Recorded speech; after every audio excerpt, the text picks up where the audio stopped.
I'd just like to start by saying I teach second grade at Bucher School, and I think I'm beginning my 33rd year in the district. So here I am, and I am going to just talk about the importance of building relationships with students and families. And I'm actually going to read what I wrote just to stay on target. So building relationships with students is what we pride ourselves on as educators. It is through these personal relationships that we are able to differentiate instruction and support the social and emotional well-being of each child.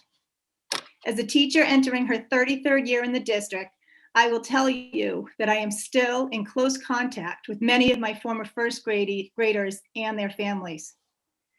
Building these relationships take time. They're not created in an hour, a day, or even a week. The hybrid model is structured so that our students are in the classroom for 2 days and then home for 5. I believe that our days will be rushed and we will not be able to take the time to get to know our students and their families on a personal level. Morning meeting in the classroom is a time dedicated to building classroom community. It is through playful activities during morning meeting where students make connections with their classmates, teachers learn about their students and families, and students learn who their teachers are outside of school. This time we will have to rush and it will be shortened so that we can provide instruction and explain the assignments and expectations for the remote learning days. You might wonder why it is important to form these relationships. Many of you might be thinking that you did not have these special relationships and you turned out just fine. I am sorry if you didn't have them. We need to know each child's interests so that we can help them find books that spark their curiosity. We might want to create word problems using their names based on their interests to help a struggling or checked out student become excited and engaged. We want to know that someone has a new puppy and that puppy kept them up all night crying, and that explains why they are tired. We need to know the plans for the weekend fell through and a child might need extra time joining class meeting on a Monday. We need to know that a grandparent died and a child might need a hug. I cry all the time. Those of you parents out there that know me, you know I cry. That's going to be the hardest part, is that physical distancing. We need to know their passions to make learning fun and exciting. And our relationships with the parents are just as important. We need to let the parents know that we are here for them as much as their children. We need to foster these relationships so that they trust us. They need to know us now more than ever. The hybrid model will not allow that because we will not be connecting with our families regularly for 5 days a week. And I can promise you that we will do our best to reach out and to check in, but a 5-day remote model is a better option. We learned a lot from our experience in the spring, and if we use these next few weeks to plan for remote, we will have time to include whole group morning meetings, small and whole group instruction, and have time to connect with our families. I will also add that personally, remote teaching is much harder for me. And I would rather take the time now to put in the hours to get it right and to meet the needs of all of our families and students than to rush into a remote model that I'm not prepared for. Heading back into the classroom is what we know, and we cannot wait for the day that we welcome our students in person. Thank you, Kathy. Carrie Green is next. Hi, I'm Carrie Green. I teach first grade at Cutler School, and I'm starting my 19th year this fall. I'm going to speak a little bit about planning time, and I'm going to read just something I prepared. So as of today, elementary teachers do not have a clear idea of how our daily planning time will look at the start of our school year. But we have been told there will likely be changes to the structure of our current contracted planning time. The proposed plan is to possibly move from having daily planning time 5 days per week to having one large block of time occurring just 1 day per week. It is proposed that there may also be other professional development requirements and student supports needing to happen on this same 1 day per week planning day. Teachers often make adjustments to our lesson plans on a daily basis, and this is in response to our reflections on each lesson as it evolves in accordance with the needs of the students in front of us each day. Our planning is constant and fluid. Daily planning time is crucial in order for teachers to effectively support our students as we redesign and recraft our current lessons to meet new safety measures and requirements. Daily planning is needed in order to safely sort out and organize student supplies and materials needed for both the hybrid and remote day students, host our daily lessons to the online Google Classroom platform, and provide meaningful and structured academic lessons for all learners across multiple settings simultaneously. Elementary teachers are concerned to begin the school year without a clear idea for how our planning time will be structured, and possibly without having direct input into making sure we have planning time options that are feasible and that will occur daily. Thank you. Nick, one second, please. So I'm just going to ask all the speakers, and I know this is really difficult, and I'm sorry to say this, but if you don't mind, before you speak, set your little clock yourself just to keep an eye on it, just so we can keep people going through. And I don't want to cut anybody off, but we also have a lot of people to get through. So try to be sensitive to that as a speaker. And I'm sorry and I don't want to rush you, but I also want to be sensitive to it just going forward. And thank you so far to the people that have spoken. Yes, go ahead. I'm going to call on one more elementary teacher, then start cycling through to some of the other levels. So Allison Goodchild, you're up next. Oh, no, did we lose her? My name is Allison Goodchild, and I teach kindergarten at Cutler School. I know this is shocking because I look so young, but I have been teaching in the district for 25 years. It kills me to say that tonight, but whew, I'm getting old. Anyway, I am here speaking. I'm going to talk a little bit about kindergarten, and I have written something that I'm going to read. I'm here speaking as an advocate for 5 and 6-year-olds. My primary area of concern in kindergarten is teaching early literacy skills while adhering to COVID restrictions. I'm concerned that students will have to watch pre-taped lessons while at school in order to see teachers' mouths as letters and sounds are formed, but the teachers at school can't see the students' mouths to provide feedback. Yes, there are challenges to teaching these skills remotely, but instead, in a remote setting, with online group instruction, feedback can be given and corrections can be made, and it could happen more frequently. I also believe in the importance of play for our youngest learners, as this is how children learn best. Play is a huge part of a developmentally appropriate curriculum. With the proposed model, children will be missing crucial play experiences. They will sit masked, alone, and unable to engage with and play with peers.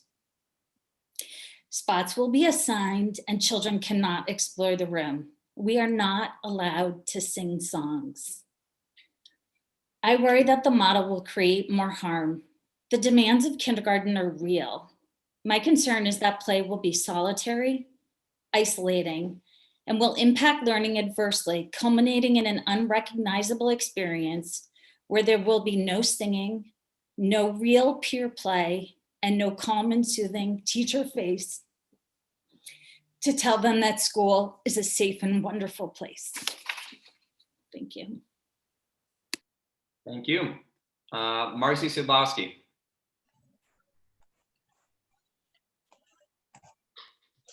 Hi, I'm Marcy Sidlowski. I teach at Miles River Middle School, and I am proud to be entering my 9th year in the district. As many of you know, we have several staff members living with CDC identified high-risk conditions who are being told by their doctors not to return to the school building as a matter of personal safety. These are individuals who have come to work over the past years while privately living with significant chronic illnesses and have asked for nothing. They find the energy to come to work and give everything they have to their students, despite living with profound physical pain and daily uncertainty. COVID presents an unprecedented challenge for these teachers who, instead of being offered remote work as our neighboring districts are doing, are being forced to defy their own doctor's orders and put themselves in harm's way because they cannot go without pay during an economic crisis. The current hybrid model fails to provide even a handful of remote positions, even though our neighboring districts have had no trouble making this accommodation for their most vulnerable staff members. Last spring, the towns toiled to pass a budget that would allow us to remain a part of your community, and we were so grateful. Ironically, the district offered to contract remote positions to an outside company, and families pushed back because they wanted Hamilton Wenham students taught by Hamilton Wenham teachers rather than strangers. Our goals here are the same. If our highest risk staff members are not accommodated or we don't return to a remote format and they are forced to take leave, does this not put us right back in the same position? Children will be instructed by substitutes during a year already filled with irregularity, in direct defiance of what I understand the parents of this community fought so hard for. I beg you, let high-risk Hamilton Wenham staff work for our community to the best interest of our students by providing a handful of remote positions for the most vulnerable among us. Thank you. Thank you. Tate Shippen, you are next. All right. Hi, most of you know me. My name's Tate Shippen, and I've been lucky enough to be a teacher in the district at the high school for 14 years now. And I currently teach AP statistics and geometry, and I've coached the math team and robotics and led both to their district championships. I'll try to be brief, but there's a lot to unpack and vet here. First and foremost, I don't believe that the plan we're currently following is the best plan that we could offer our students. I really think that they deserve better. And I think the only reason that they're not demanding better is because they have not seen what it's going to be like. So let me tell you a little bit of what it's going to look like at the high school. Kids are going to come into the building and they're going to report directly to their first class. No lockers, no socializing in the hallways before class. They'll be seated at their desks, facing the same direction, spaced 6 feet apart, with their faces covered, masking their fear and anxiety as they sit in a class, trying to learn during a worldwide pandemic, the likes of which have not been seen in a century, and a pandemic that still has no cure, no vaccine, and whose long-term effects are still unknown. How can a setting like this be psychologically sound for students? How can a setting that will stoke underlying anxiety and fear in both students and teachers be conducive to learning? You can imagine that I was shocked to find out that the social emotional focus group addressing questions like this was thrown together at the last minute and did not include any school adjustment counselors or any of the faculty at Hamilton Wenham that were going through the certification program at Leslie Institute's Program for Trauma and Learning. And as if that alone wasn't bad enough, there are very serious academic concerns. In the model of hybrid learning that we have at the high school, I will give in-person instruction to my students 1 day each week. Let me say that again, I'll only see my students once a week for what I think can only be described as 87 minutes of a dystopian reality check. The class will then meet once more, but this time it's going to be asynchronous. And if they have any questions, I can't be available to answer them because I'll be concurrently teaching another section of the exact same class. So we've dropped from the 220 minutes per week of in-person instruction that we had last year to 87 minutes per week of in-person instruction. That's a loss of over 60% of in-person instruction time. And despite this enormous loss of instructional time, my students are still expected to learn the entire AP statistics curriculum. I have one question: how? How can I do that? And despite these massive issues, teachers have been asked to press on planning for reopening that most of us don't support. And as we trudge forward, we started looking at things that we thought might enable a safer environment that might be more conducive to learning and safer for everyone. For instance, by having our students outside. And during the summer teacher design team week, we calculated that we would need 36 tents to offer outdoor learning spaces to all of our students for every class that runs concurrently.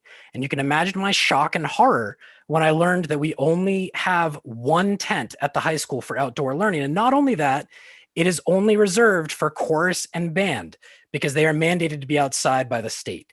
So some of the teachers decided, you know what, we'll band together and we'll try to reach out independently to the community to donate some canopies, only to be told today that we can't even use the canopies because they might violate building code. And on the same note, the district has not secured any seating or desks for outdoor learning. Teachers are having to procure their own supplies, such as mobile whiteboards, umbrellas. It's really embarrassing. This has been terribly disheartening and frustrating. I want to see my students. I want to teach them safely, but almost every solution I feel like that I've offered has been turned down. And it's been especially frustrating as a teacher who is high risk and who has high risk family members at home. You might not know this, but I have ongoing issues with heart disease. And consequently, my doctor has told me that I am at a high risk for having a very poor outcome if I catch COVID. And he even said that I should not be in a classroom environment right now during this pandemic. My wife is also immunosuppressed and also high risk if she catches COVID. My grandparents who are watching my son are also high risk. My point being is that if I catch COVID, there is a really good chance that it might wipe out my entire family or leave us severely damaged. And the risk for me and a lot of my coworkers is not the same as getting out of bed, as you said in the last school committee meeting. The risk is very real for many of us. And the fact that the high-risk teachers among us have not been offered any kind of remote teaching option, or even at the very minimum, a reliable space to teach outside in, is unconscionable.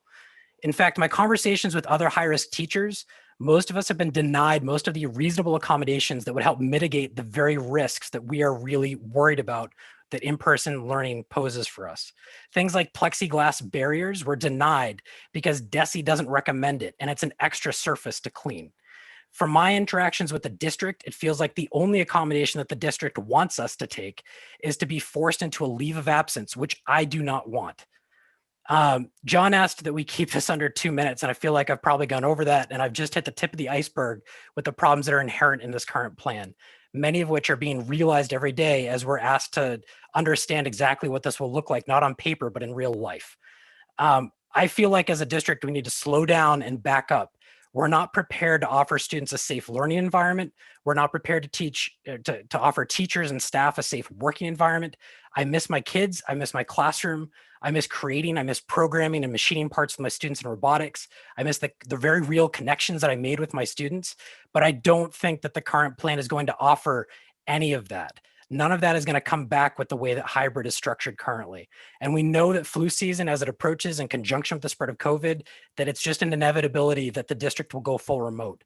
And I feel like what we should be doing right now is investing all this money and time that we're pouring into what will probably just be a week or two of in-person learning into a rigorous remote learning program. And instead, we're wasting our time trying to figure out how to build relationships in an environment that is inherently anti-relationship. I strongly hope that you'll reconsider your vote. Thank you. All right, Jessica McGraw, you are up next. I'm going to turn my video on now. Hi, my name is Jessica, and I'm the elementary physical education teacher. This will be my 20th year of teaching and my 17th year here in the district. I have many concerns about this year, but my main focus right now is on the social and emotional well-being of my students. The importance of a smile is huge. I cannot express this enough. When I think about the lack of seeing smiles, our most challenging students come to mind. Our smiles are many times the one thing that calms them, makes them feel special, and also lets them know that they are supported and loved. Their social and emotional health depends on our smiles. For them to be expected to function and develop without seeing our smiles because they are hidden behind masks will be unrealistic and counterproductive. I worry about the long-term negative effects that this will have on the students and the staff. Thank you. Thank you. Elizabeth Horty, you're next. Hi. I am Elizabeth Horty. I'm beginning my 6th school year at the Hamilton Wenham Miles River Middle School. I am the adjustment counselor there. I am also a licensed independent clinical social worker. I have many concerns about our return to school. We keep hearing about how the return to school will serve social and emotional health of the students because of the isolation that's happened over the past 6 months. The idea of the hybrid schedule sounded very appealing initially, with students' well-being in mind, given that they would be able to socialize, work in project-based groups, things like that. That's simply not going to be an option with the basic safety protocol and social distancing that we have learned about over the past few days. In order to reopen school, students and staff will need to be very strict about adhering to the protocol, which will keep our students even more isolated than we had initially thought. Another large concern is that no plan has really been presented to address the therapeutic work of serving the social and emotional health of the students. As a part of the counseling department, we should be working together to develop a district-wide plan to assist students with what the new normal of this hybrid model would look like, and then work collaboratively with the teaching staff to address the trauma and the anxiety that will absolutely occur. And if it hasn't already, I would be very surprised that will come with the return to school. But the other piece of social emotional health in the school building is our staff as well. Many of my colleagues have been affected by the very narrow guidelines provided by the district for leave. The lack of flexibility for staff, even when requesting to just work remotely, greatly has affected the overall morale and places many teachers in a traumatic situation, choosing between health and financial stability.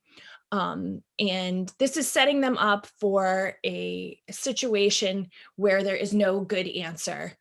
I'm certain that if these things continue to not be addressed directly, that more staff will need to request leave as time goes on, and the exodus of well-seasoned, well-trained staff will impact the district far beyond this year.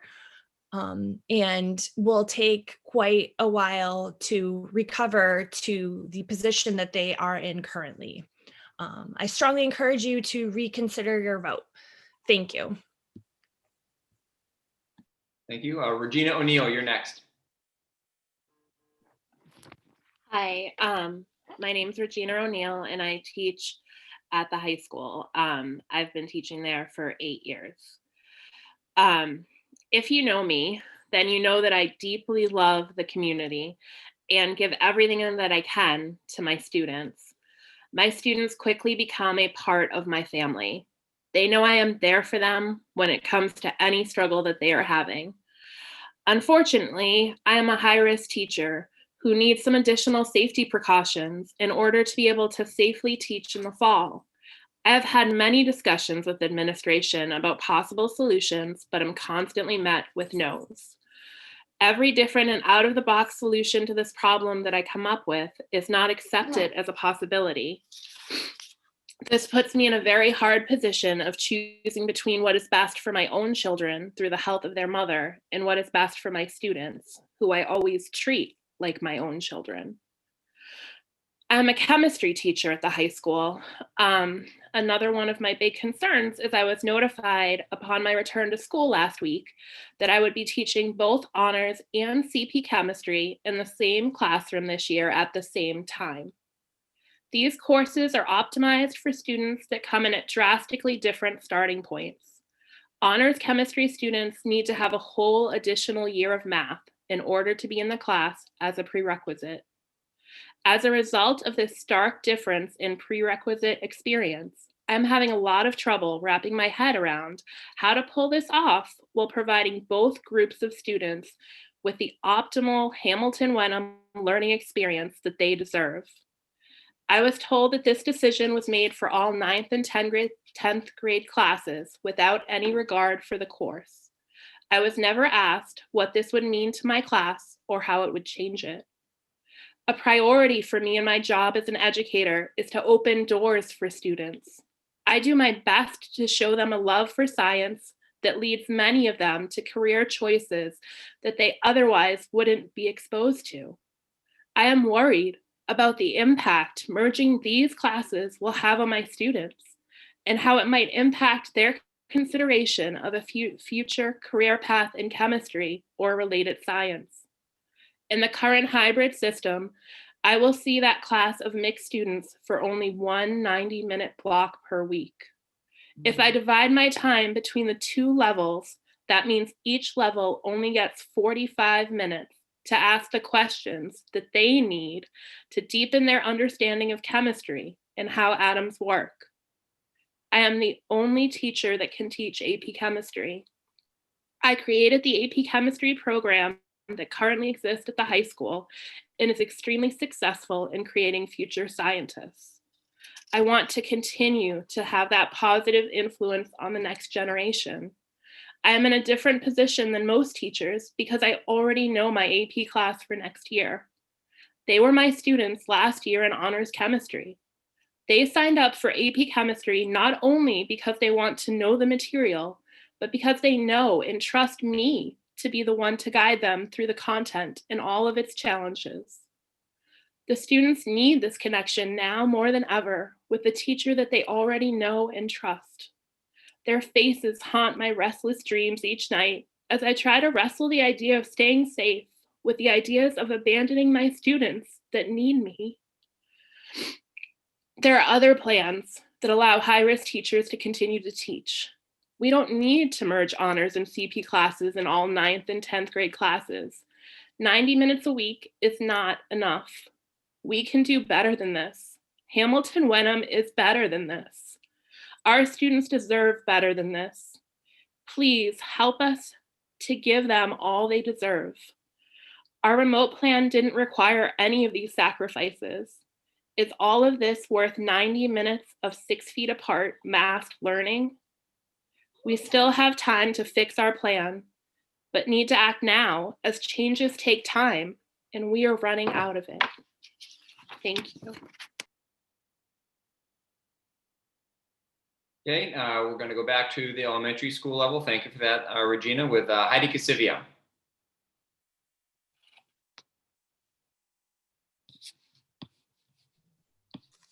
Hi, I'm Heidi Casivia. I teach 3rd grade at Winthrop School, and this is my 20th year here in the district. And I'm very thankful to be working in Hamilton Wenham with such dedicated staff and supportive families and amazing kids. As a parent and a teacher, I am fully aware how excited the children are to return to school. I miss them very much. However, I have several concerns about our plan to start in the hybrid mode. My first concern is the reality of the environment where the students will be learning.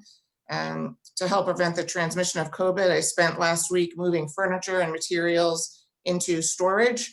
The rug is gone in the room, and the classroom now is a few shelves pushed against the wall with desks all facing forward 6 feet apart. I also had to make sure I have a big space at the front where I can move around and never be within 6 feet of my students, which is not typical for 3rd grade. I usually am working with small groups and a lot of collaboration and assisting students close by. The children are also going to have to spend all day in the same room. They're even going to eat lunch in the classroom. They're not going to be moving around the school at all. And with so much uncertainty and the new information every day about how students contract and transmit COVID, we have to be really careful about all the safety protocols. So I'm going to be multitasking teaching and managing the instruction while also, making sure all the safety rules are being complied with, mask wearing and proper hand hygiene and keeping social distance. There's lunch eating procedures and water break procedures. We will be able to go outside when the task allows us, when the weather permits, and when the bees around Winthrop School are not out there, out on the play yard. My second concern is also that the students are excited to get back to school and be taught and supported by Hamilton Wenham teachers. And this is not going to be the case if we open on September 14th in the hybrid model. Besides the fact, as we've discussed, that many teachers, high-risk teachers, have to request leaves, there's also the issue that the support staff cannot be shared among the different grade levels as we did in the past at Winthrop, if we want to limit the exposure between the pools of students.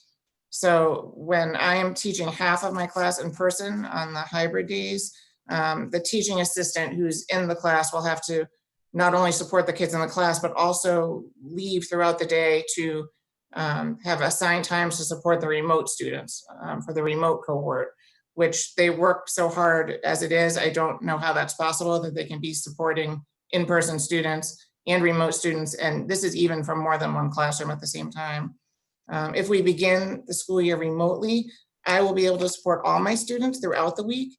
And then we can have time to hire and train teaching assistants who will be available to work with students on the cohort's remote days. And when we're ready to give the students the support they need, we could toggle to the hybrid mode. We learned a lot from our experience last spring teaching remotely. Many teachers, including myself, participated in training over the summer for remote teaching. So remote learning at the elementary level will be developmentally appropriate. It will have a combination of synchronous and asynchronous instruction, whole group social time, small group instruction, and lots of offline time for projects and assignments. Since it's not safe to begin the year with all students in person, I believe that toggling to remote to begin the year is in the best interest of the children of Hamilton Wenham at this time. Thank you. Thank you, Heidi. Next up is Julie Snyder.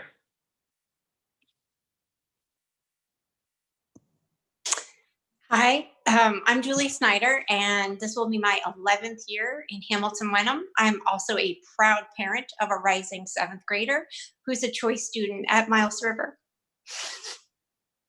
Sorry, I'm a crier too. So last week, during her webcast, Superintendent Bagno stressed the need for us to be flexible and to cultivate relationships as a key part of her opening remarks. In my opinion, neither of these requests from Superintendent Bagno have been sufficiently modeled by the district's leadership team. I have 2 examples to share. After learning that students would begin the year with the hybrid model Hamilton Wenham chose to develop, I realized that I would not be able to meet both my professional and my personal obligations because of childcare needs. I requested an intermittent leave so that I could be in the building on the same days as my 7th grader. The district has opted not to grant intermittent leaves. Now the district must find a new teacher for my whole teaching role rather than using my experience and support to bridge the gap in my absence. Additionally, after 5 days of being back at school, I have not been personally welcomed by any administrator. Not a single administrator has entered my classroom, not even popped in. If faculty are being asked to build relationships with students and families, why isn't our leadership team modeling that for us? If teachers are being asked to think and act flexibly, why are our own requests for flexibility rebuffed with impersonal communications? The lack of flexibility in the district has forced me to take a full leave of absence that begins the day students return to the building. When I saw my job, one that I really care deeply about and am so proud to do, posted on the school spring before even being notified that my request was granted, it was like being punched in the stomach.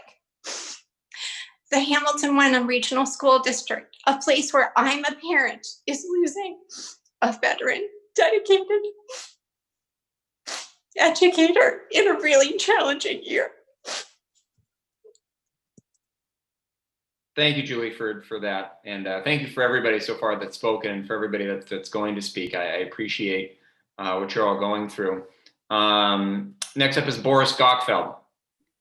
Thank you, Nick. Thank you for the opportunity to share my thoughts. My name is Boris Gockfeld. I'm a high school physics teacher with 3 years in the district and over a decade of teaching science at both public schools and private schools. I pride myself on teaching in a hands-on manner with lots of labs and projects. I also have the unique perspective of having taught fully remote courses over the summer at a private school. It is my belief that when a majority of parents voted for the hybrid option over the remote option to start the school year, that they did not really know what school would look like under the hybrid model. After seeing my classroom and preparing for the start of school last week, I realized that the hybrid model, as currently proposed, is simply not as good for students and their education as the remote option. Let me explain my perspective as to why. Point one, learning under the current hybrid model will be a lot less fun than it was in the past. As I mentioned earlier, I used to do many labs and projects that required students to collaborate closely and work with shared materials and lab equipment. Due to social distancing restrictions, cleaning requirements, and materials constraints, hands-on labs and projects and close collaboration will be largely impossible under the hybrid model. Let me repeat, there will simply be no safe hands-on experiences for students under the hybrid model. What students love about science is the hands-on experiences and collaboration with their small groups of peers. Science is fun because of the oohs and ahs when you light something on fire, drop an egg off a balcony, or make the first cut of a dissection. But how do you keep it fun and engaging when kids have to be 6 feet apart facing forward and can't touch any lab equipment? How can students collaborate in small groups when they can't see each other's papers or screens from 6 feet away? Also, how can I help my students solve problems when I can't even see what they're doing as I have to stay 6 feet away from them at all times? Based on my classroom size, there will always be an invisible barrier between me and my students. In addition, under the hybrid model, teachers will always be on guard. I'm known for being funny and lighthearted with my students, but I can already tell that socially distanced hybrid learning will be a humorless experience. Point number two, if done properly, remote learning can be really effective and engaging for students. Unlike when we were thrown into the crisis mode remote learning last spring, I had sufficient time to prepare for my remote courses over the summer. It was a highly polished experience for students. I met with kids each day like a regular school schedule. Instead of focusing on student safety, I was able to focus on a rich learning experience. We had a routine and I got to know my students well despite never meeting them in person.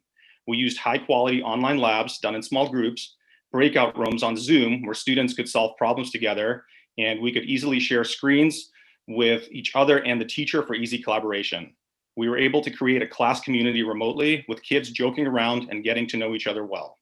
In spite of what parents saw last spring, using daily synchronous instruction, I found that students were highly engaged and learned as much content as they did in previous summers when we met in person.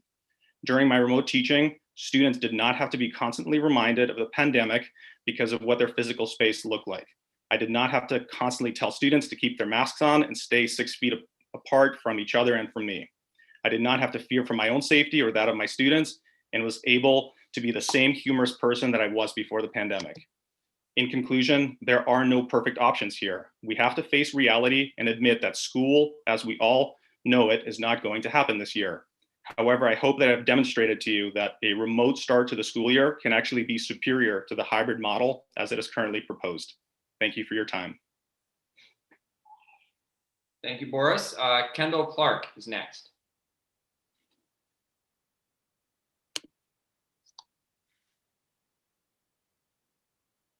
Kendall Clark, are you with us?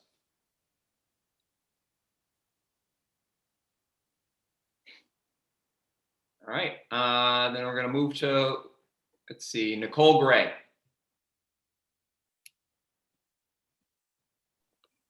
Hi, thank you for allowing me to speak. My name is Nicole Gray. I teach first grade at Bucher School, and I am I'm beginning my 16th year in Hamilton Wenham.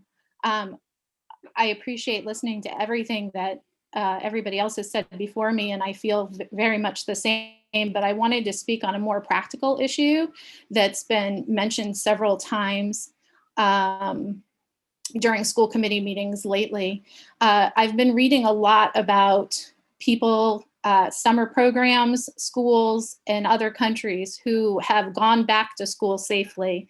And the two major things that all of those programs share in their success is that they have strong protocols, safety protocols in place that have been practiced, that are not flexible, that are not bendable. And they also have a culture of compliance where everybody coming into the building is ready to comply with the same rules. So I wanted to just talk a little bit. I want to thank Peter, who continually brings up during the school committee meetings that our buildings are not clean. He is often told that our buildings are clean. Our buildings are not clean. I will use my classroom as an example. I returned to my classroom last week to start school, and I ended up spending most of my week doing custodial work. Do I blame the custodians? Not at all. I think that they have been asked to do a job that is just too big for them all at once. So last week I expected to come back. I expected my classroom to have a deep clean because that's what I was told my classroom would have. Not only did my classroom not have a deep clean, I ended up vacuuming up snack food that was left on the floor from last March. I ended up cleaning up hundreds of dead bugs off my windowsills, off my floor, off my counters, everything. And when I ended up wiping down my counters, my paper towels were black. So that's not a deep clean. And we know that one of the things that helps mitigate this illness is being in a clean and sterile environment. And we don't have that right now. Again, I'm not blaming the custodians, but I'm blaming the rush that is being put on everybody to get back into the school building. So now my classroom is clean, but it is still missing soap.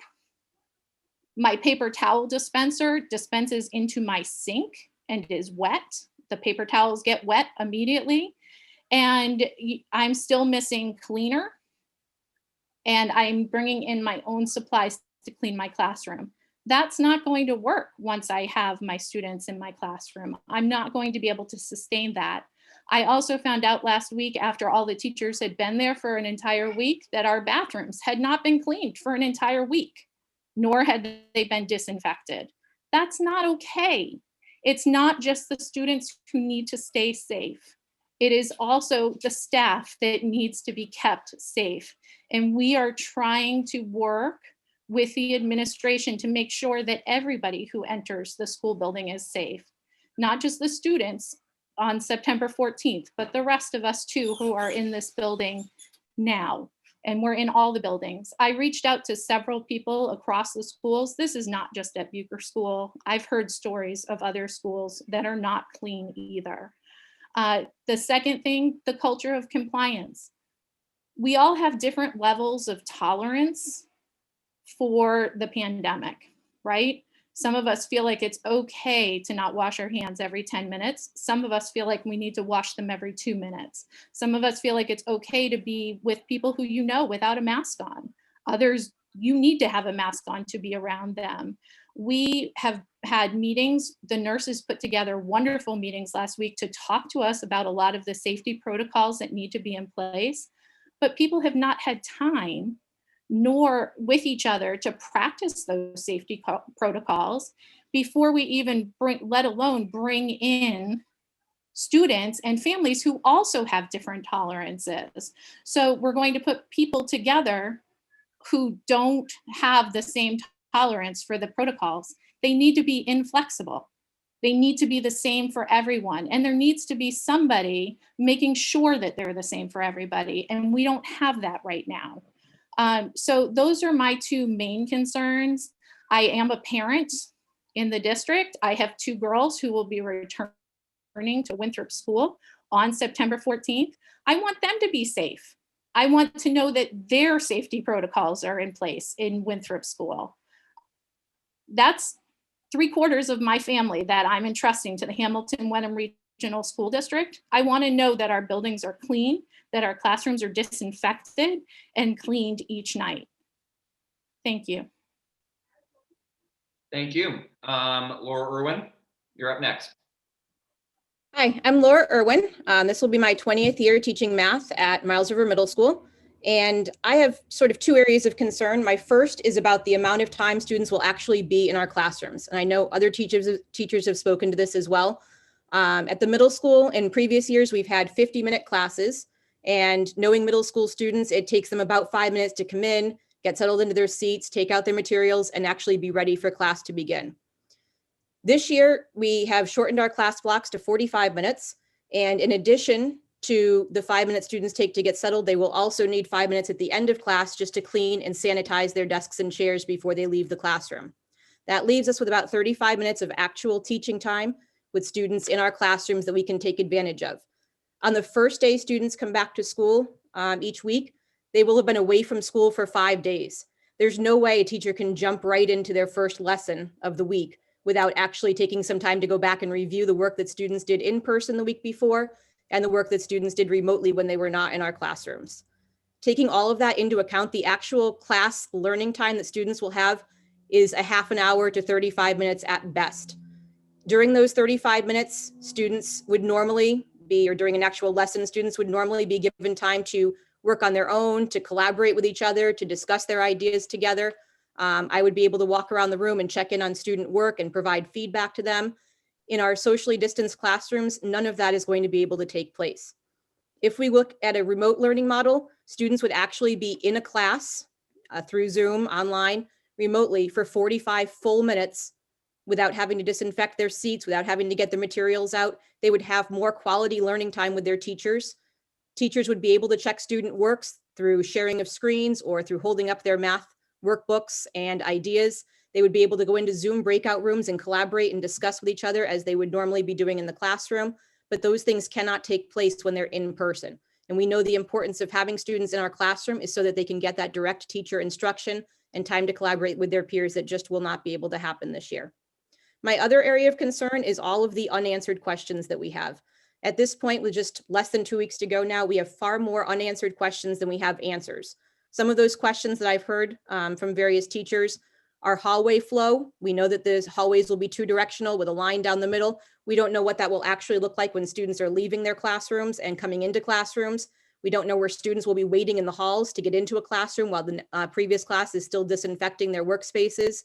We don't know what the actual lunchroom configuration will be and how teachers will be expected to monitor students who are in a group of 70 students eating their lunch with no masks on. We don't know what bathroom monitoring will look like. We know how many students will be allowed in the bathroom at a time, but we don't know who will be enforcing that. We don't know what mask breaks will look like, how often students will get those breaks, what they will look like, who's going to be monitoring them. And first and foremost, we have had no communication around safety. We don't know what fire drills could possibly look like. We don't know what lockdown drills could possibly look like. We have heard nothing about how that will all work in our new reality.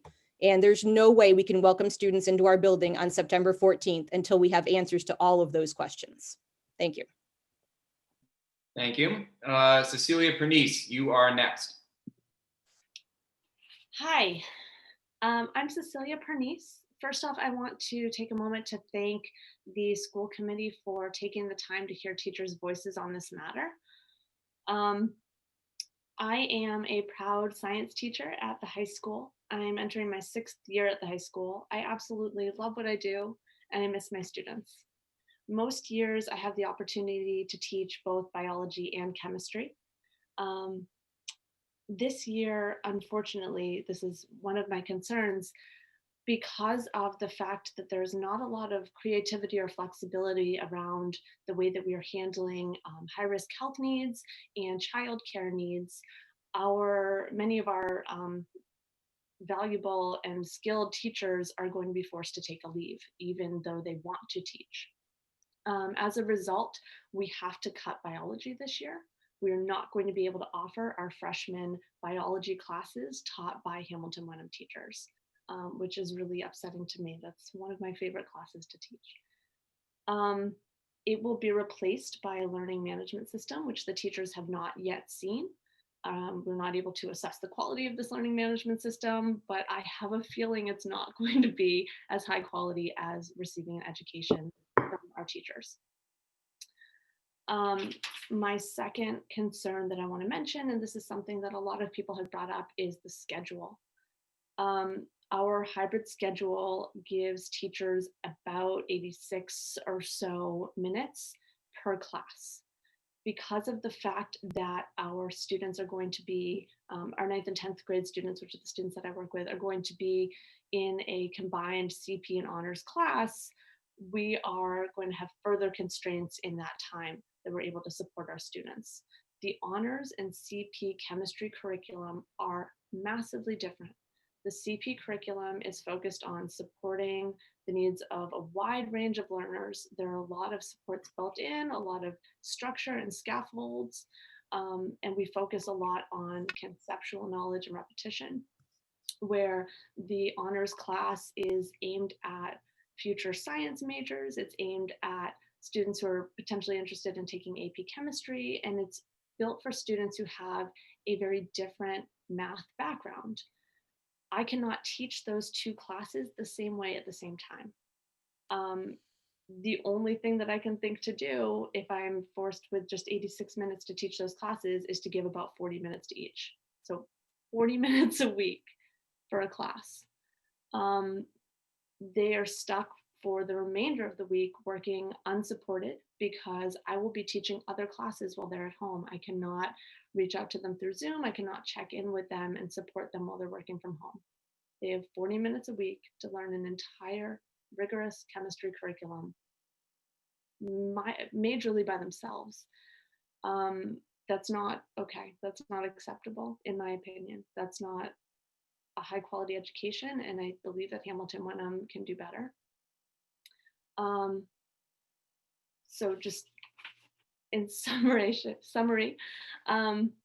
you'll have to forgive me, like all of the teachers in this chat really worked up about this. This matters a lot to me, so I'm a little bit nervous talking to all of you right now. Hybrid, I believe, is touted as a compromise between remote and in person. I don't see it that way. I think that hybrid is the worst option, at least the way that we have designed it so far. It is not academically sound. It is less supported. There's less time on learning. In the hybrid model, I'm looking at about 40 minutes per week. In the remote model, I could have 220 minutes per week. In the hybrid model, students will be taught biology by a computer program. In the remote model, they could get Hamilton Wenham teachers. Thank you. Thank you. All right, Kendall Clark, are you with us? I am, yes. All right, you're up next. Okay. I'm sorry, I'm having a little trouble with my screen at the moment. All right, hello. First of all, I would like to thank you for meeting with us tonight, and also express my appreciation for the members of the committee who have already demonstrated their belief that the remote learning model is the best choice at this time. I hope all the members will keep an open mind this evening while listening to our teachers' voices. I am a music specialist teacher who has been privileged and delighted to serve students at Winthrop, Cutler, and Bucher schools with love, dedication, and joy for 23 years. I've developed many personal relationships with children and families in the district over the years, and have had almost all of the school committee members' kids in my music classes. At this time, I'd like to point out the great success all specialists have had with online teaching and virtual lessons last spring.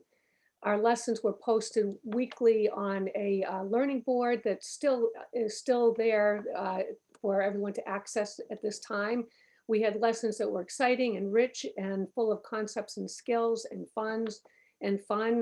There were many times that we were singing and dancing in my living room and your living rooms, and just sharing a lot of joy together, and also while learning concepts and skills.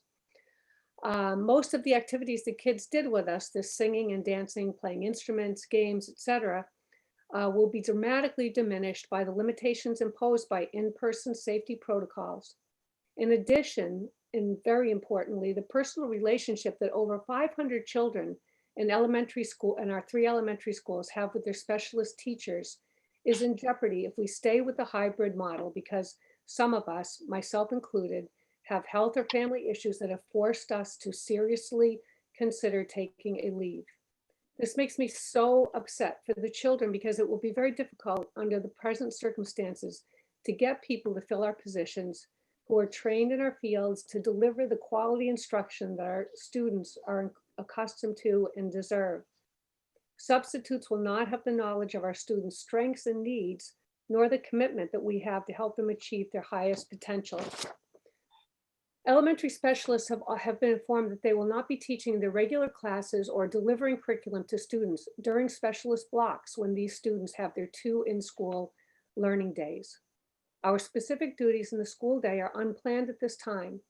We only know that we will be assigned to 4 or 5 classroom cohorts of students and teachers for a set number of weeks, and we will be in the role of support for students and teachers.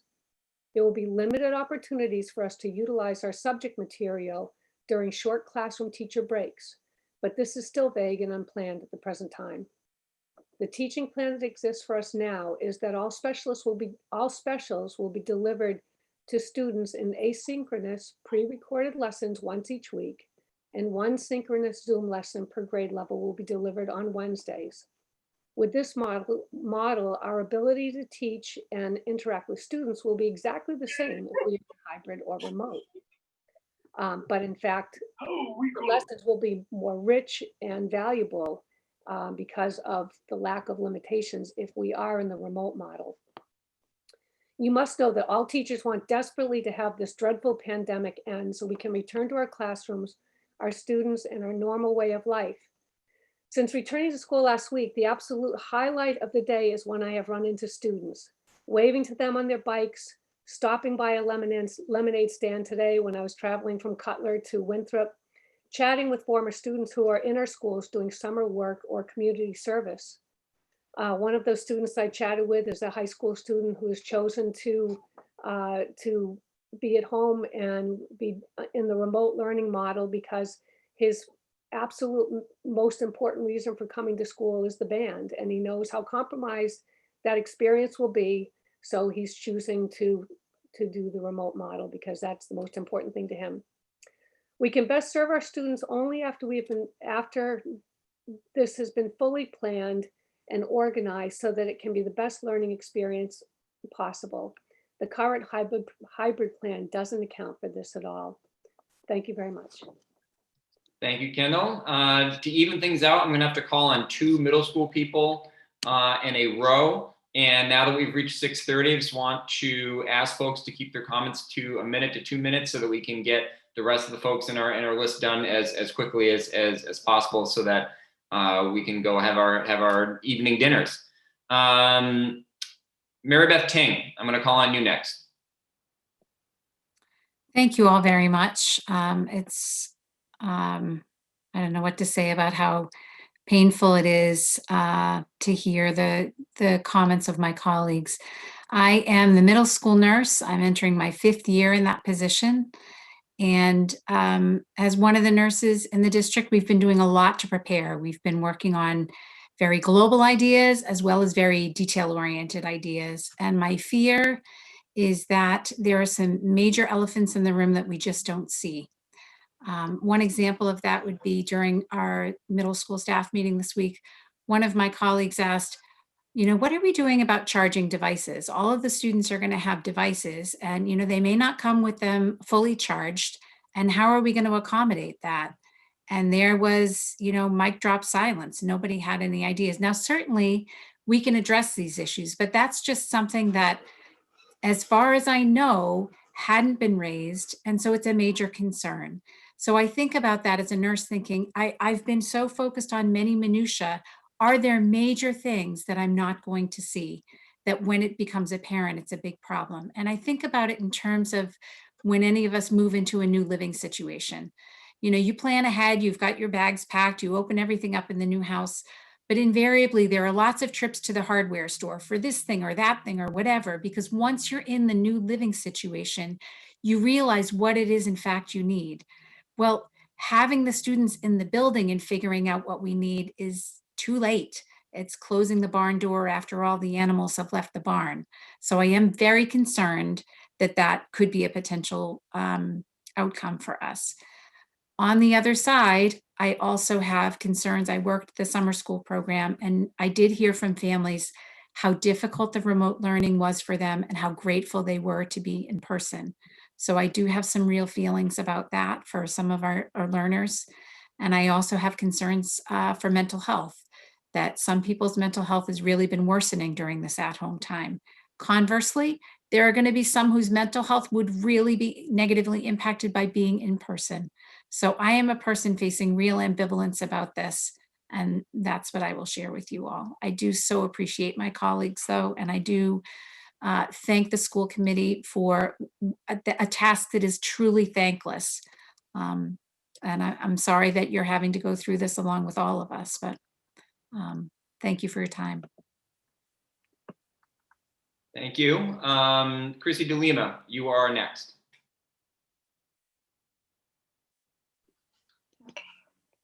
Hi, everybody. I am Christine DeLima. I teach at Miles River Middle School, and this is my 8th year in the district. As the drama teacher at the middle school, I have worked hard to serve the community, not only through the classes that I teach during the day, but after school in productions that have involved over 100 middle school students, as well as additional high school volunteers every year. I love my job and my students, and I don't want to leave. But as a high-risk teacher, I am now being asked to make a decision between my health and my job, and I am afraid, I'm afraid of being left with no choice. Your children will not receive the full Hamilton Wenham education that you have continually fought for on behalf of your children as a result of the refusal of accommodations for high-risk staff. The combination of hybrid learning and lack of options for high-risk employees will hurt both staff and students. Even though it may not feel like it right now, this pandemic is a temporary problem. Unfortunately, the current hybrid model we've been asked to employ will likely lead to many beloved teachers choosing to permanently leave the district for their safety and well-being. Please do not employ a temporary plan that will lead to permanent consequences for the members of this school community. We love our district, this school, and your children. Let us continue to be there for them and teach them. Thank you. Thank you. Deb Clapp, you are next. Well, thank you very much again for the school committee to attend this meeting. So I'll try to be brief because I know that I've written you guys emails and I've talked to the last meeting, but so I have worked, I think it's 19 years in the district now. My fear is that we're going to lose really good teachers, and you do not want to lose veteran teachers in this pandemic. We need them now more than ever. The second thing is that if a child, I guess this is whole like inequity of education, because if a student has to choose a full remote option for us, and if we go into hybrid, that student gets absolutely zero synchronous time with the teacher. There's no direct instruction whatsoever. And again, it just seems very discriminatory to me. The other point I wanted to make is that I've talked to a couple parents in the community, and they were kind of reiterating that when the survey was put out, that they were asked, do you want, in-person hybrid instruction, or do you want remote? Now, the remote that we came off with, wasn't perfect. We were all learning as we went. It was kind of seat of the pants, but I know that we had a lot of restrictions in the beginning from the state. We couldn't teach new material. There were all these other aspects that we had to kind of employ, and then trying to keep the kids engaged. I think everybody can agree that they got a lot better at it. And I think now we know some of those technology pieces and some of the tools that we can use, and the great PD that Johanna Wilson's putting together for us is really going to be helpful. And I think remote can be done well. The other thing that I want to say is that remote is not forever. I think remote start is the most logical thing. A lot of school districts in our area are doing the same. I would certainly want you guys for the school committee to consider revoting on that. And then the other thing, and Tate, hopefully I got my math right, but I was looking at the high school anyway, we're going to see students 9 times per quarter, 9, and that's it. And if we have the full 86 minutes, which we won't because there's math breaks, bathroom breaks, et cetera, we're looking at about 774 minutes per quarter that we would have direct instruction. If we had a remote option to begin, that gives us nearly 2,000 minutes per quarter. So we're talking about 3 times the direct instruction overall. So again, time on learning is a really big factor for me. I absolutely love my job. In fact, I had to move up to Newburyport High School for a while when there was a reduction in force. And as soon as actually John Koch had told me there's an opening, I took it in a heartbeat. I love this community. I love this faculty. You guys are like family. And I just, it's so painful to hear you guys. And I'm so sorry. Thank you, Deb. Lisa Garrity, you're next. Good evening. My name is Lisa Garrity, and I am one of the 5th grade teachers at Bucher School. This is my 8th year in the district and my 18th year teaching. Thank you for hearing our thoughts tonight. Many of our talented teachers are being forced to take leave because the remote positions they need to keep themselves or their loved ones safe are not available. Remote learning should not be outsourced to a vendor. We can work together as professionals to meet the needs of both our teachers and our students. We've already lost many wonderful teachers to layoffs. Students deserve the familiar, dedicated, experienced educators they know and trust. A professional learning community shows it values and supports all of its members and differentiates to meet everyone's needs. There are many logistics that have not yet been addressed. There is a shortage of devices for students in school, and daily teacher planning time that honors our contract has not yet been determined. Many neighboring districts are starting with remote instruction and then reassessing the situation as early as the first week of October. Like many other teachers, I love my job, and there is nothing I want more than to be with my students face to face again. However, the safest, better start is a remote start. Thank you. Thank you. Stephen Douglas, you're next.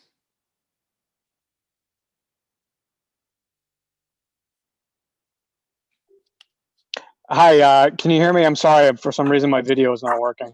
I can hear you. Okay. Yeah, sorry about that. My name is Stephen Douglas. I'm a behavior specialist at the Miles River Middle School. I've been a behavior specialist for, this is my 24th year. Bradley, you're going to bed soon. Call the bed and then you can go to bed after, but your cuddles will be short, okay? And I can. Sorry about that. Sorry, yeah, I had some interference there. Somebody has to go to bed. So I've been a behavior specialist. This is my 24th year, the last 4 years at Hamilton Wenham. Sorry, excuse me, the last 3 years at Hamilton Wenham. I just wanted to bring up with the, basically what I wanted to say was like the one thing that's worse than not dealing with a student's behavior issues is to deal with them in a halfway manner.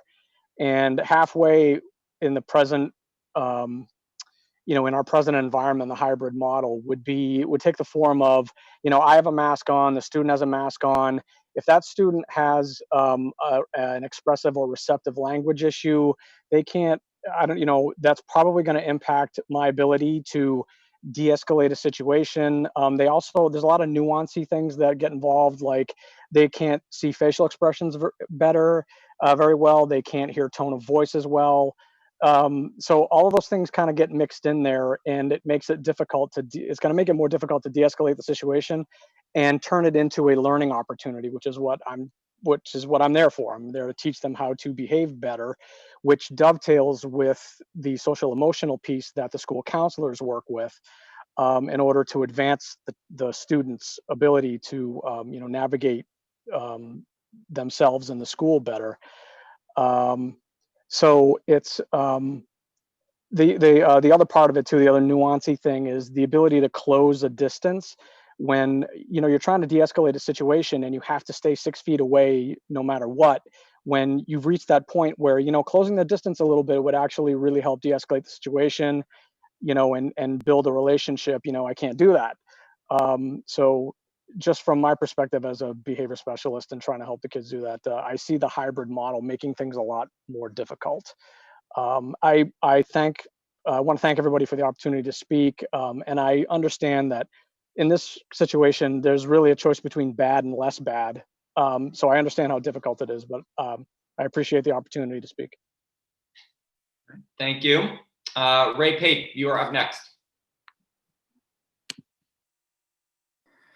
Can you hear me okay? Yeah. Okay, great. I'm Ray Pape. I've been in the district since 2001. And this is the first spoken with the school committee. I'm currently getting my doctorate in education. And also, fun fact, I just recently had some surgery that I'm recovering from. But I felt it was important to speak with you today because I wanted to make sure that you had two pieces of information that has come to light since your vote. I believe the information might prompt you to consider voting again. First, I want you to consider what it will be like for English teachers to teach writing and to conference with students no closer than 6 feet and behind a mask.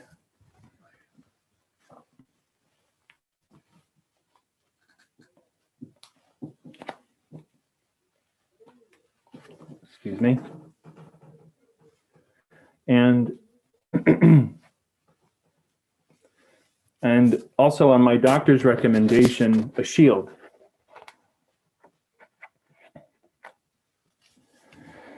Imagine conferencing with me on your college essay. From across the room, from 6 feet, from 12 feet, from 18 feet away.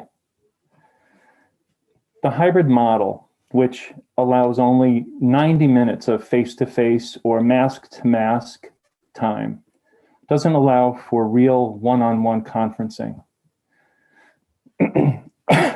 Since teaching the second cohort will take up this amount of school time. Remote learning, though the word might sound somehow more difficult or more removed, as we've heard, actually can yield a lot of better work, can yield better conferences, and the writing outcomes that will be improved than the hybrid model. As you can kind of see, I've prepared some statements that I've written, and it's hard to read. Second, as we've heard, one thing the hybrid model has necessitated is the combination of CP and honors classes, something that we've successfully avoided when I've begun teaching here. We've just now been talking about and been given some guidance for this, namely to offer extension activities or to allow honors students some greater facilitating role in the class. And I understand these approaches as decidedly not in the best interests of either CP or honors students. It's a catastrophic sacrifice for me, which means concretely no tale of two cities. To illustrate, on page 61 of Tale of Two Cities, referencing a clever aphorism, Dickens writes, "Altogether, the Old Bailey at that time was a choice illustration of the precept that whatever is right. An aphorism that would be as final as it is lazy, did it not include the troublesome consequence that nothing that ever was wrong." Simply put, honor students have a great deal of difficulty understanding this. And CP students would not have been able to wade this far into Tale of Two Cities. Enjoyably, at least. What Dickens means, as I'm sure you know, is that simply because something has been deemed right doesn't make it so. And so with that in mind, I would ask you to reconsider your vote and to begin the school year remote for the sake of young readers and writers in our care. And if you did have difficulty hearing me behind the mask and the shield, I'd ask you to consider what it would be like to be 6 feet or 12 feet or 18 feet away. Thank you. All right, Joanne Leary, you are next. Thank you, Nick. Well, I think at this point in the meeting, we can all agree that to keep our children safe, school is going to look very different this fall. But for me, the one constant over all the years I've been here, I started in the district in 1994 and I currently teach kindergarten. I'm working for my 7th superintendent. But the one constant over all these years has been the presence of these wise and dedicated teachers and parents. And many of the teachers that we're hearing from tonight have educated your children as well as my own. 3 of my 4 children, they live with type 1 diabetes. I spend time weekly caring for my 93-year-old mother-in-law. I spend time weekly caring for my 89-year-old mother, and I care regularly for my 1-year-old granddaughter. That's quite a lifespan of care. Keeping my students at Cutler Kindergarten safe, along with my family, is going to dramatically change when I begin teaching face-to-face September 14th. Right now, we have a chance to listen to the collective wisdom of our wise and dedicated teachers. I'm listening, and I'm clearly hearing the call to do the safe and responsible thing. I'm doing my best to keep your children safe, and I ask you to do the same for me and my family. Thank you for listening. Thank you, Joanne. Lydia Austin, you are next. Hi. I teach English at the middle school. It's my 15th year teaching and my 8th year in Hamilton Wenham.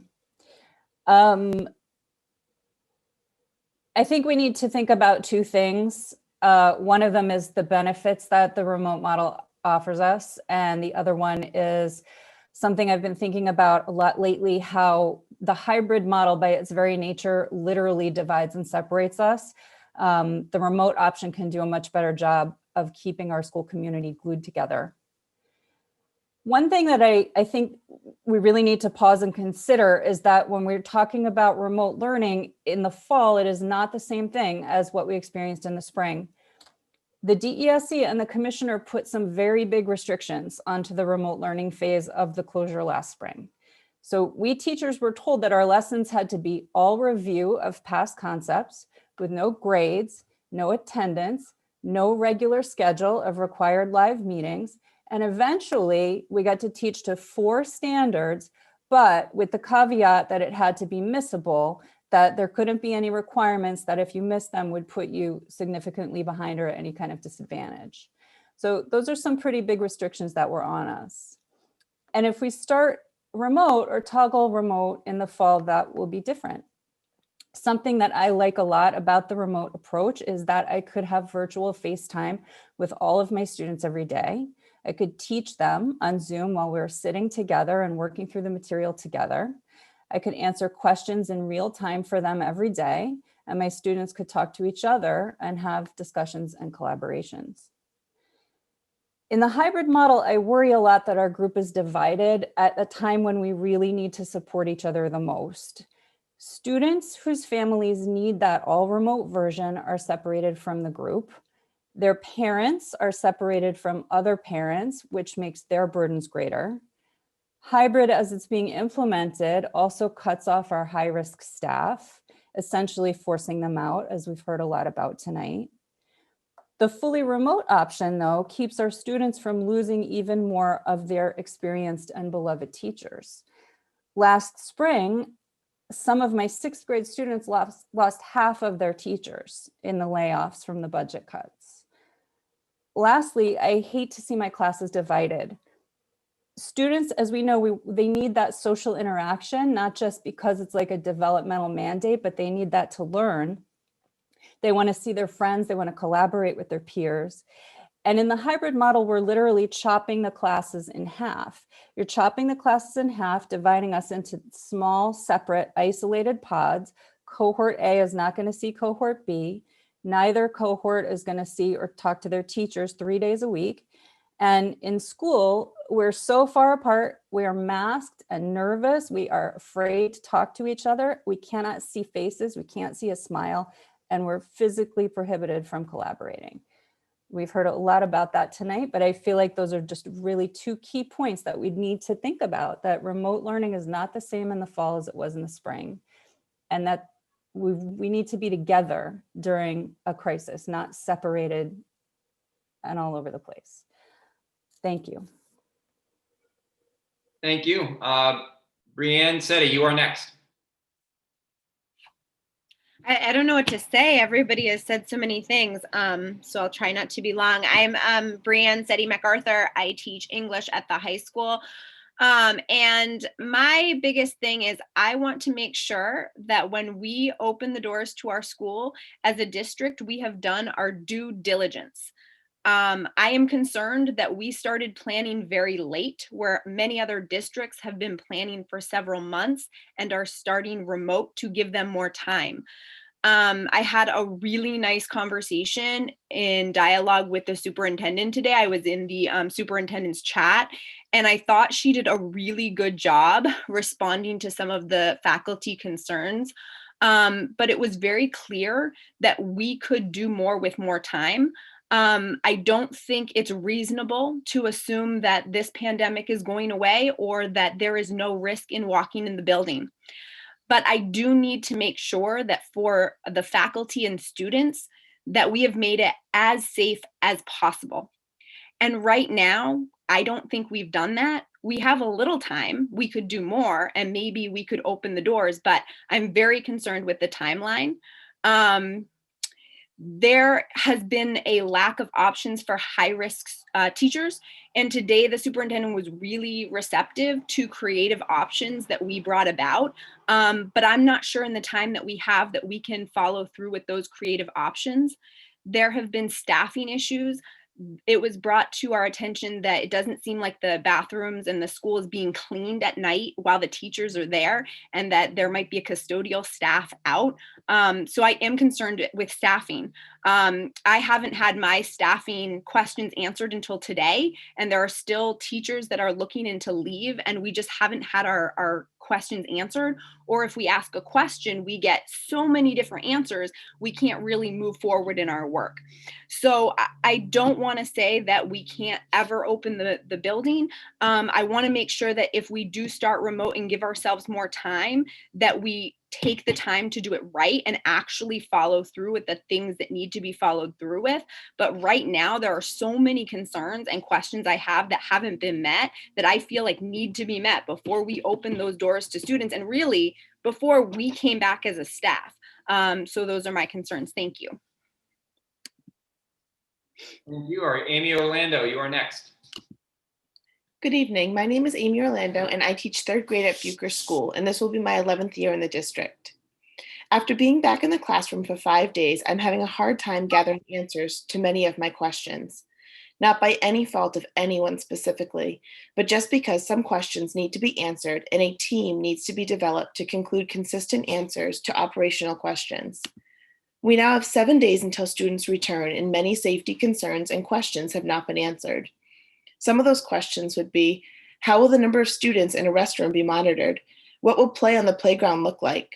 What will snack, lunch breaks, mask breaks, what will those look like on a daily basis? When it gets cold outside or it's raining, where will these breaks safely take place?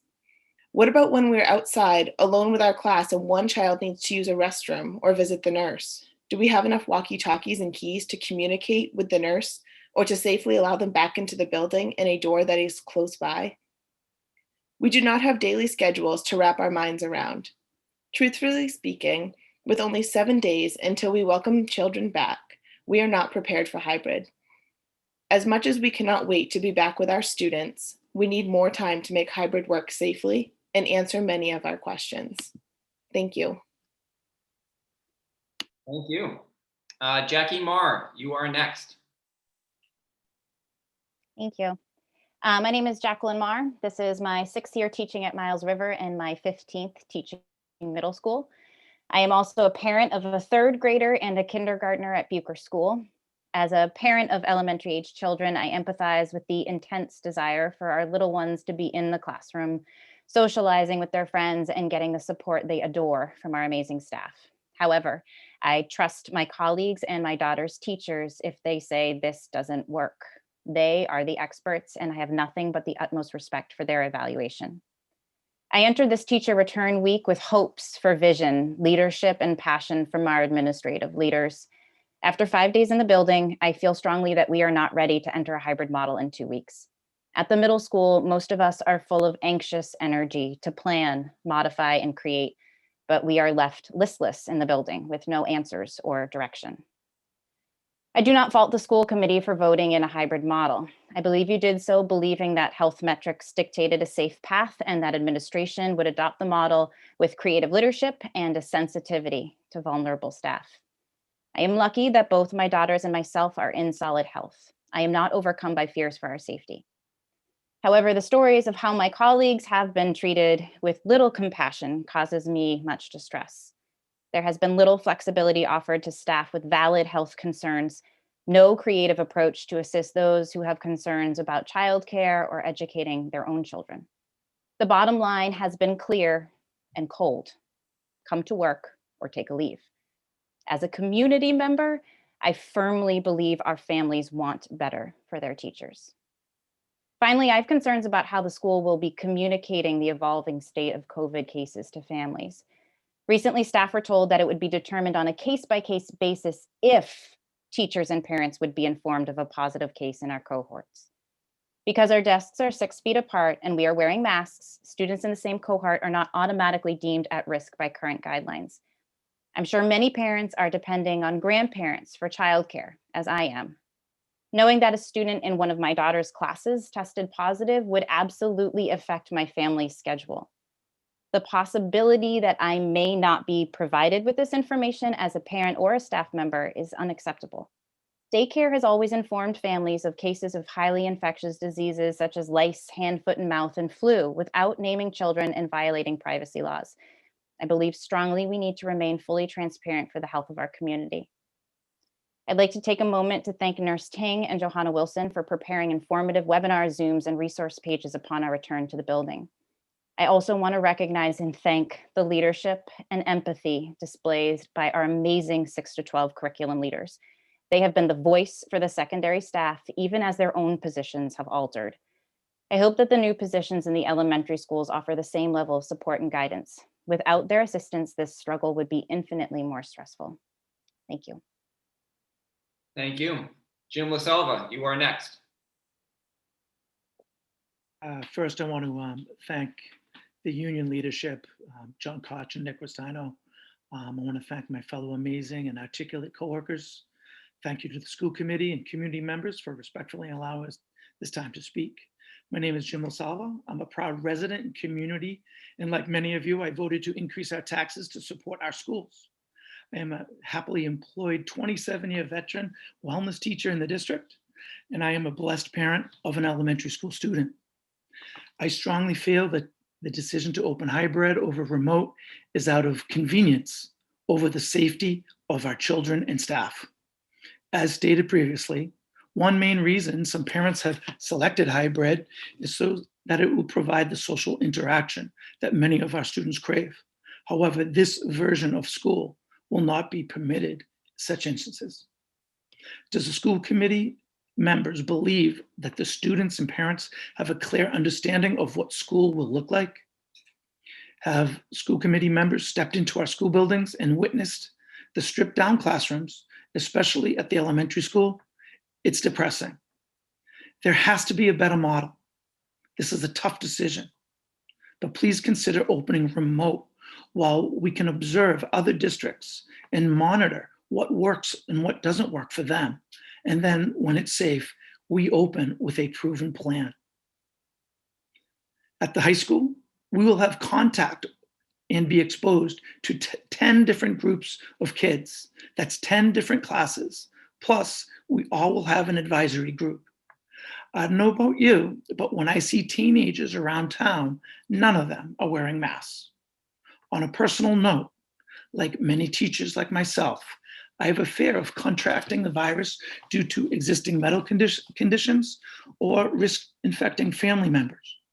How will I be able to feel safe being around my 84-year-old father who is in a rapid declining state of Alzheimer's and lives in an assisted living facility? I won't. I will not be able to hug him or even hold his hand. If I'm lucky, I will be able to have a window visit. Thank you for the time listening. Thank you, Jim. Jessica Bernardo, you are next.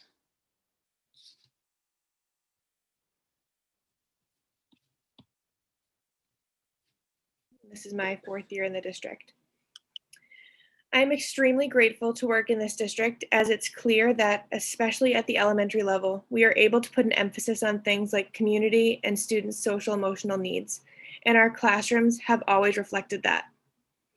Elementary classrooms should be warm and inviting, encouraging students to collaborate and take risks in a safe environment. We understand that parents are rightfully concerned about their children's mental health while staying home.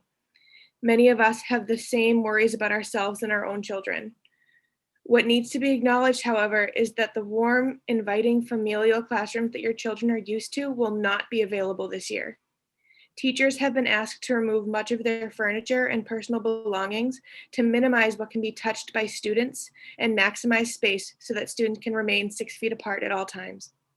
This will also make collaboration with peers extremely difficult, as previously mentioned by my colleagues. In the classroom's current state, there would be no small groups or partner work, but those things would be possible in a remote setting, as we proved in the spring. If my daughter was in school, I would be choosing remote learning for her because even though it is not the best option, I recognize that it's not forever. And I would rather her learn while at home than in a cold, sterile environment with little to no peer interaction. That's not what an elementary classroom should look like. And until students can safely interact and act like children should while in school, I implore you to reconsider remote learning. We do not want this forever. We just want this until it is safe. Thank you. Thank you. Marianne Sahagian, you are next. Hi. I just want to thank you for giving me a chance to speak this evening. I am Marianne Sahagian, and I've had the pleasure of teaching at Winthrop School for over 25 years now. And I share the same concerns for the safety of our students as with the hybrid plan, as many of my colleagues has expressed this evening. And I just wanted to say that I'm very concerned about the lack of daily planning that the hybrid plan includes. Daily planning is really needed for teachers to create engaging and thoughtful lessons for our students. And at this time, it's even more important to have that daily planning, which wouldn't be there in this hybrid model. It's important because we need to know as teachers how to plan to manage and navigate our students safely throughout the day in daily activities. Safety and health is our top priority, and I please hope that you'll reconsider your vote and if we can start remote and not a hybrid, and for the safety of our students and our staff and teachers. Thank you. Thank you for your time. Thank you. Emily Nault, you are next. Hi, my name's Emily No. This is my 5th year at the Miles River Middle School, and I love my job. I love my job. I love my kids. They're all my ducklings. I give them pet names. Some of them ask me to call them their fish stick. But I was devastated when I found out I wasn't coming back last year, because I love seeing them. I love interacting with them. And they mean the world to me. And that's why I feel like I have to express my feelings about going back in a hybrid model. Because when students enter their building again on the 14th, the HVAC systems are supposed to be completed, the work on it, but that's no guarantee. And I feel like it must be done before the students come back. It wasn't done for the teachers, but for the students, it has to be done because their safety is everything. And students who don't feel like they're safe, they're not available for learning. Their minds are busy focusing on danger they can't see because you can't see COVID. Students who are remote will not have the same experience as students who are in the hybrid model. Students who have chosen to go remotely will be put in a grade level class together. And for some grades, this is a significant number of students in a single class. So you might be Zooming with a larger class than other students are currently have in the school. Like if they come, they might be like 10 to 12, like 12 just my class right now. But you could have 27 kids in a Zoom maybe, if you're, depending on how many kids in that grade level chose to go remote. So that cuts down individualized attention with students, and their learning is cut down at home. From what I understand, at home students or remote are still Zooming with their teacher 2 days a week in the middle school model, and they'll still have 3 days of the week itself alone. With the weekend, that's 5 days alone of learning alone. Versus if we went a full remote model, we could have schedules. We could see these kids more often. We are currently working in the schools with little or no structure of our days, or what we should be focused on. These very generic ideas, focus on looking at IT, focus on planning, but like there's so many unanswered questions that it makes planning difficult because every day we're seeing hiccups, and in the rush to fix these problems, I'm afraid we're going to make mistakes, and mistakes means devastating loss for our schools, whether it's a teacher or a student being sick or losing somebody. That breaks my heart, and I know that it will not just affect teachers, but it affects our students too. So I'm thinking about the mental health of our students while they're in our schools when we're not ready yet. We need more time, and this isn't a forever thing. We're just asking for more time. Start the year off remote, give us more time so we can plan better. And we need to take care of each other. This is our community. We love each other. I know we do. I see it every day when we grade each other and we do little small things for each other, but we need to come together as a community and do what's best for our kids and our teachers. Thank you so much for listening. Thank you. Dan Hayden. Dan Hayden, you are up. Hello, my name is Dan Hayden. I'm a high school math teacher, and this will be my 13th year in the district. I just have 2 quick points. One is that the hybrid model was not clearly defined or explained when the parents and students made their preference to hybrid or remote. And I think that's unfair to the parents that picked, or to the parents that have to choose something when they don't know either option, what exactly it is. And I'm hearing that it's still not clearly defined at some schools what this daily schedule is going to be like. So I wonder if we reposted that, knowing what we know about the hybrid model, if the numbers would be different. And my second, which a lot of people have touched on, is the time on learning. As a math teacher, I have a lot of students that struggle in math. And I just don't know how I'm supposed to support those students that struggle if I see them for less than 86 minutes in 1 week. How am I supposed to help them solve one problem when I only see them 86 minutes? So that's my biggest concern, is that this hybrid model is not the best education. You can take all the safety issues, which are numerous, and that's not something that we can just throw away. But the biggest takeaway I have is the hybrid model is not the best model for educational reasons right now. So thank you guys for listening. Thank you, Dan. Thank you to everybody that spoke about your individual concerns, but also who spoke and acted in solidarity with your colleagues. And thank you very much to the school committee for providing this venue for teachers to voice their concerns directly to you. We really appreciate all the work that you've been doing to this point. John, I'm going to throw it over to you. Okay, I want to echo Nick's sentiments. I want to thank everybody for participating and all the teachers for speaking from the heart. I think it's pretty obvious that we have an incredibly dedicated group of educators in this town. The parents are wonderful, the kids are wonderful, and our teachers, you can't ask for people who work harder and care more about your children than the faculty of Hamilton Wenham Regional School System.